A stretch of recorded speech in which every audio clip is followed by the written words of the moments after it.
Good morning. So your money mission tip of the day today is a recommendation for stock investors to reduce their holdings of bank stocks at the present time.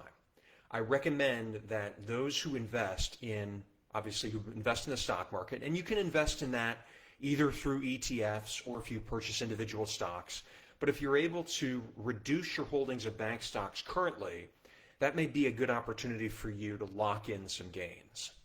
Now, bank stocks, including the big banks, have seen a recent pop in their stock prices. And the reason why is because there is a feeling in the market that maybe we are through the worst of these experiences right now, right? The banking crisis of the spring seems to have subsided. The Federal Reserve has come in, the FDIC has come in and backstopped a lot of deposits, and so there's less fear right now. The problem, though, is that there is still strains in the banking system. And those strains are sort of being ignored by the market right now. We have commercial real estate. That's number one. The problem with commercial real estate is that a lot of businesses, due to the changes from the coronavirus lockdowns, have now shifted right from a work from office to a work from home scenario or paradigm. Now, a lot of businesses are bringing employees back to work, but the change that took place after the lockdowns, to a certain degree, is permanent. There is a lot of remote work that is going to happen now in the future that didn't happen in the past, and that was accelerated by COVID. So a lot of these office spaces are financed through loans that are held by banks. And if the owners of this property can't make those payments because they don't have people renting their commercial real estate, then they're going to default on their loans. And this is going to put a lot of pressure on the banks. The second thing is the actual deposits.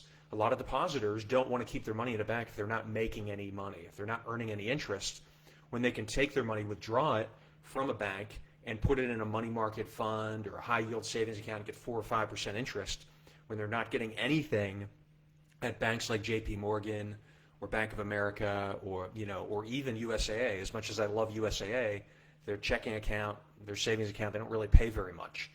So if you can take that money and put it in a money market fund, you're going to do that. And 70% of depositors still have their money in non-bearing accounts. So there is going to be a shift that takes place as interest rates remain elevated in order for them to capture some return on their savings. And then finally, there's going to be a credit crunch. I mean, we've already seen a credit crunch. Banks have to downsize the amount of lending they're doing because businesses aren't expanding as much, because they themselves don't have as many deposits. And as a result of that, they're not going to be as profitable. So you're going to see the prices of bank stocks go down, even the big ones. Now, I'm not saying that they're going to go bankrupt. I'm not saying they're all going to fail or anything like that. But you are going to see their profitability decline over the next several months. And as a result of it, right now might be a good time to lighten up on that. So I'm not saying to necessarily sell all of your bank stocks, but just reduce your holdings in them right now, because I do believe we're going to see a decline in those prices in the future. For those that remember the 2008 financial crisis, Bear Stearns, which was a very large investment bank, failed in the spring. But the real fallout of the 2008 financial crisis wasn't when it was really felt by Main Street, wasn't until the fall.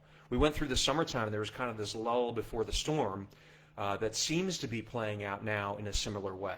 Again, I'm not saying that in the fall we're going to have a 2008 financial crisis. I don't know. It's always possible. But I would say that banks certainly are going to be under pressure over the next several months. And right now is a good time to take advantage of what I consider to be higher prices, at least in the short term. Please post a question or comment. Send me a private message if you want to talk about it privately. It's an important topic. I always enjoy reading your comments. And until next time, I wish you unlimited success.